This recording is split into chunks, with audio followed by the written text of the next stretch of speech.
शेरों के शेर बब्बर शेर हवे तोहरो के ई बतावे के पड़ी।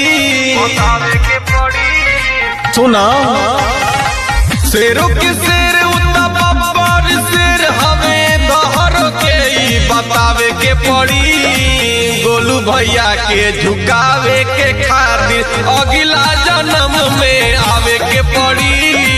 गोलू भैया के झुकावे के खातिर अगला जन्म में आवे के पड़ी।